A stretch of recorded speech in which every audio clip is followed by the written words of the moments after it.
on Battlefield. Clovers versus Gokeska. I like the tag from the Fox. Que sera, sera. What will be in Espanol. So we'll see if it's going to be, yeah, I got bodied. You know, whatever will be, will be. Yeah, it is what it is. But maybe it'll be like, you got bodied. It is what it is. Yeah, it is what it is. Got to hold that. So far, these guys just feeling each other out, spacing out. We're getting some missed snares here, a couple lasers. Okay, dash attack to confirm. Back here, up smash. Got to use those Battlefield platforms when you can. Corin, no slouch on capitalizing on the same. But will we get that opportunity to add things up? Or is Gokeska now going to play the spacing game just a little bit? Up tilt to scoop, but where are we headed?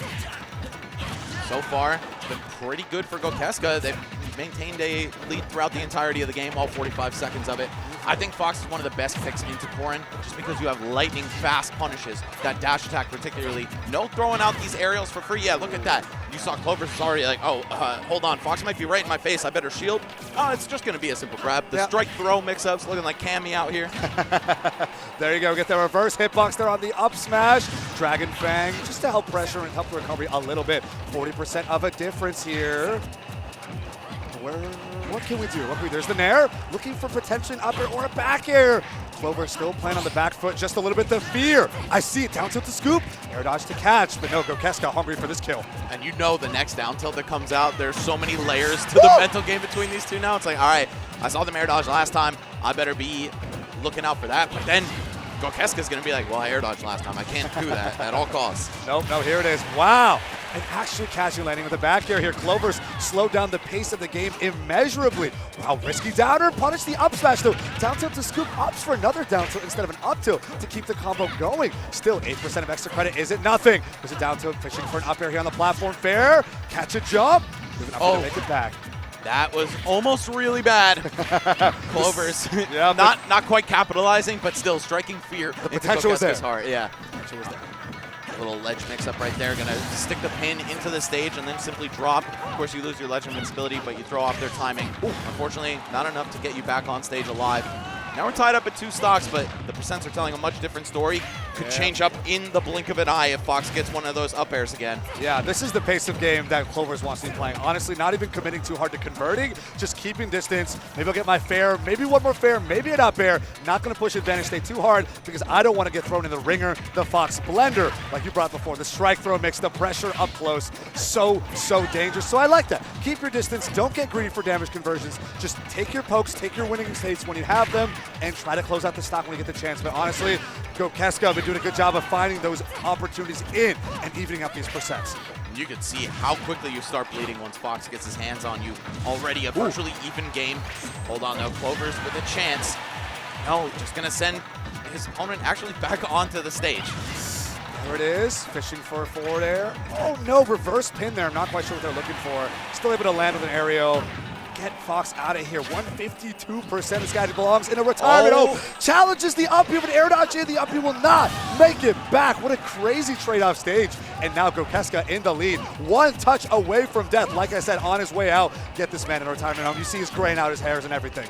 Yeah, Corin with a better recovery than we all thought at the beginning of the game, but still an exploitable one. I think that was just a nair trading with the startup of up B, and you cannot make it back. If the opponent's bold enough to go for something like that, they can really reap the rewards. Hold on. Gokeska almost getting something started. Just a forward tilt though to send Corin away. I see you. Dash up, jump back, dash up, jump back. Bait out a response. What are we looking at? We got a fair. Yeah, I'm going to send a little too far here. Challenge with the forward air in response. Not enough to kill. 170%. I think we're pretty close to that either up throw or down throw range. But can Clovers get that opportunity? Is Gokeska going to keep building that lead? Find the fallen up air. We'll take the stop. That's the trouble of Fox. You have very minimal disjoints, right? So you can't exactly throw your attacks for free. You will get whiff punished by a big sword. Ooh. Oh, but this is starting to spiral out of control. Gokeska about to land the death blow, perhaps. Wow, up tilt. I could have seen a world where there was an up smash right there. Could have been it. That back air almost connecting as well. They're going to trade aerials as they rise and up air off the top platform of Battlefield. No kill spark, but still, Gokeska takes that first game. A little disrespectful for Fox's up air not to get a kill screen at 150. Like, I think we all knew that was going to kill. It might have been stale. It still looked a little shaky, honestly. Yeah, I see the potential. That could have been a living interaction, but thankfully, at least to put some respect on Fox up air name, will end up taking that first game. Now, let's see what adaptation, what change might I say here for Clover, because you mentioned potential, other characters online here. I'm not sure how I'm feeling with the Lucas pick here going into Fox, right? You are smaller, you are floatier, but you're also a lot slower relatively, and that's going to be a really, really hard to challenge Fox even more. So I think staying with the Corin pick here is good. We've seen really strong advantage states from Corin before, hopping on over to Hollow Bastion. Let's see where we're headed. Actually, I think Lucas is faster than Corin. Corin's like one of the slowest runners in the whole game. Oh, I was thinking more like the air drift of the floatiness, being like you're just getting caught and challenged by everything. Floatiness versus for like, sure. right, that's what I meant to say, sorry. No, and you're good. Meanwhile, Corin's got the nair and the fair to help challenge every approach possible. Lucas might struggle in that interaction, but it's okay. We're sticking with the Corin here. Fourth drop stage, again challenging with a nair, not high enough percent for that to take the stock. Gokeska is hungry. Nah, I'm digging Gokeska's style. I like when you're brave enough to go for stuff like that. It's like, you know what? I'm Fox. I shouldn't be going off stage, but I will. I'll try it. If this works, I'm getting a kill. Yes, sir. Okay, we got that down at a drill. We're there to follow up. What's the ledge trap going to be? Looking for that late hit dash attack in the back here. That's exactly what you want. Wow, Meaty's in the corner. Fox really is the Cammy of this game. Not quite the show, though. Still going over to Mario. Yeah, exactly. Literally modeled after Ryu's moveset. Either way. Oh, God, jumping over the Dragon Bang shot. Not getting the tipper of the pin either. Up there to catch the get up, but not enough to take the stock just yet. Got to be a little higher, either in percent or on stage positioning. Ooh. I can't believe that didn't kill, man. I feel like Fox's up air needs a knockback buff, and probably everybody in chat's going to be pissed at me for saying that. I don't care. All right, here, this pin kick. That'll do it. That will do it. I mean, yeah, admittedly, the interaction of Fox up there not killing it, but the pin kick will. I can see it. I can see the frustration. Of course, this character is a glass cannon, though. It's the price you pay for all that speed. Here we go. All right, fair to challenge. Down to the scoop. No, up tilt to follow it again. All right. What is this chase down going to look like from Gokeska? When you're down a stock as Fox, life gets a lot harder because, of course, your approaches are pretty telegraphed. You can never kill off a grab. Love that, though. Okay, no matter what you do off this pin, I can up smash it. And suddenly you're back in the blender, taking a decent amount of damage here, but not enough to get back in the lead. Yeah, it's a hard read on that forward smash. We're about even a percent here. Ledge get up, gonna be, a little bit misspaced on that pin. I definitely saw the vision there, though. As we see Clovers continue to push this lead forward. Finally, a dash attack, turn around. Reset off the Hollow Bastion platform, too. But still not enough to clutch out the lead just yet. Clover is now approaching that. How am I gonna land this kill this time? Oh, the landing neutral there. Always got to watch out for that. Even with the blinding speed of Fox, it can be very tough to punish a landing like that. You're stuck in the corner. Ooh! That is the Corin's favorite setup. Is your shield busted? Oh, let it go. You're dropped by the way. Yeah, you were dead done. no matter what. You're done. That was pretty much checkmate. That is tough. The Omega Yato, yet again, coming out clutch. I feel like even if you tried to go for the post 11 hits on your shield, roll back, you're still getting hit by that. Yep, because you are right in the corner. And now, this is the Corin combo game I was talking about. One advantage state bringing you to 69% and counting. Of course, Fox is a fast faller. It's going to be a little bit easier. Great back air there. Fantastic tech to stay alive, but Gokeska definitely entire stock behind right now. Clovers looking well positioned to take this next game. Also saying, teching the stage is not enough. I need to still try to reverse edge guard you with this neutral air. It worked once in game one. I don't know if we're going to see it happen again. That said, 91%, Fox is going to do just the same off of one or two interactions to Corin here. A very comboable body. Yeah, I think Clover's definitely got enough options to not really worry too much about how is this kill going to happen. Just going to win out the war of attrition. Finally, a back air with the Dragon Wings will take that second game. And moving on to game 3 here, folks. Clover versus Gokeska. The Corin and the Fox been blow for blow, keeping it even. Curious to see what stage pick is going to help now benefit Gokeska. Yeah. Let's go into game 3.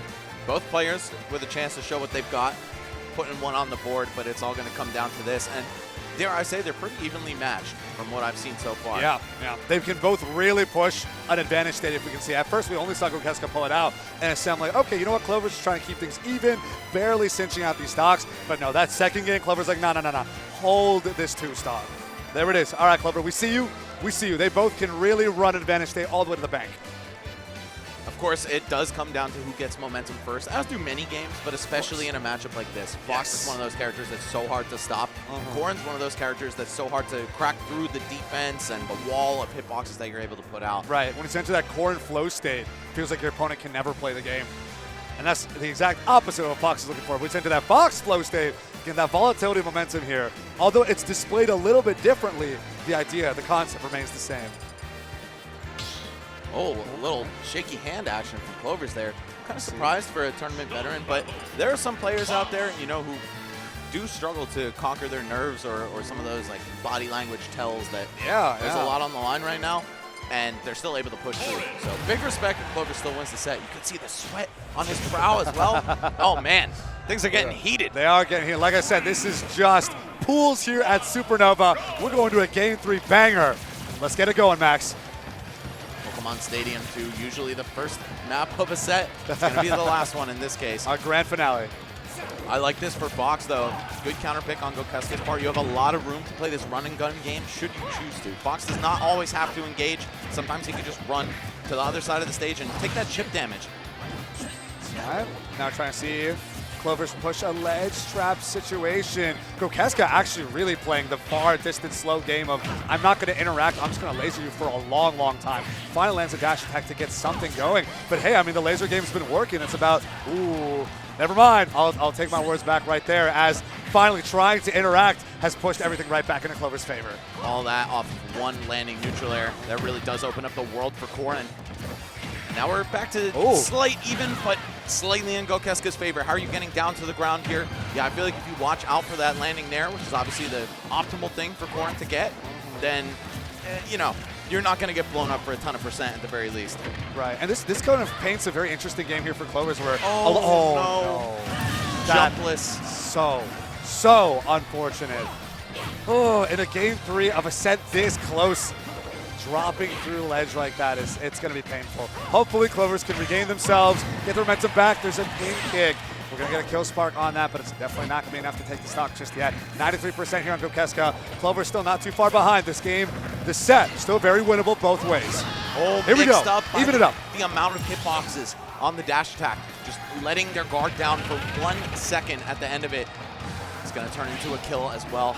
Now it's Corin on the ledge, getting on with the ledge hop nair, but not able to turn it into anything. Here we go. We got that landing fair into nair, trying to push a couple more nairs, maybe reset a combo off that right platform here on PS2. But still going back to gokeska so far, having to deal with these dash attacks and these well-placed back airs. Now suddenly gokeska is finding their way in, and Clover struggling to reconvert. This is the Fox advantage state that we know and love versus the Corin getting very aggressive with combos that we saw in that first stock. It's insane how these guys swing back and forth from we see Fox playing super defensively and Corin playing super aggressively, and then right back into their proper roles that we actually expect. Of course, up there, not going to combo into anything for Fox, but you do love having your opponent above you. Get that air dodge mix, get that potential landing trap as well, and Fox is able to set up those situations so well. Right now, though, it's not really leading into anything for gokeska, so it's just going to be like 6 or 7% off the throw, and that's it. It's going to be on this right. Has challenged the up again, and you're gone. Oh, man, and now this lead, this gap slightly continues to widen between gokeska and Clovers. Can Clovers get a solid confirm here? Can they close out the stock sooner rather than later? Because this lead seems like it's very, very hard to close out. As you get a little bit more antsy, Fox gets fantastic whip punishes, fantastic combo starters, and suddenly your entire stock behind looped in percent. You never even saw it coming. gokeska doing what Light refuses to do, just running away and shooting the gun with the stock lead. As long as you're out of punish range, that's a very valid strategy. But of course, it's not fun to do, so I understand. We get it, we understand, but hey, if you're playing to win, and we see gokeska bloodthirsty for that winning play here. This can be a little tough for Fox securing the kill. You don't really have any confirms short of weak dash attack into back air in the corner. Or landing there into up smash, both of which are quite obvious. So this can be a bit of an uphill battle. And now I don't know if it will be yet. Wait, what? I was going to say that is a fake kill screen. We all know that the game lies to you when you hit a back air with Fox. But it was realer than we had thought, as gokeska takes it 2-1 over Clover. That set was such a roller coaster. We have expectations of, yeah, this player's going to play like this because of their character, their play style. This player's just going to play like this for the same reasons. This is how we expect them to play. And they just swap batons sometimes. They're just like, I'm going to play super aggressively even though I'm Corin. You're going to play defensively, run away, shoot the gun, and let me rack up to 60% and just get straight hits like you're playing a sortie or something or a zoner, and you're Fox, right? It's just like, what was going on there? But it's great to see very strong adaptations from both players to bring us to a Game 3. Like we said before, they can really, really push advantage states to the bank. And at the end of it all, gokeska was able to close it out. I think that's the beauty of a character like Fox, right? And kind of taking a page out of the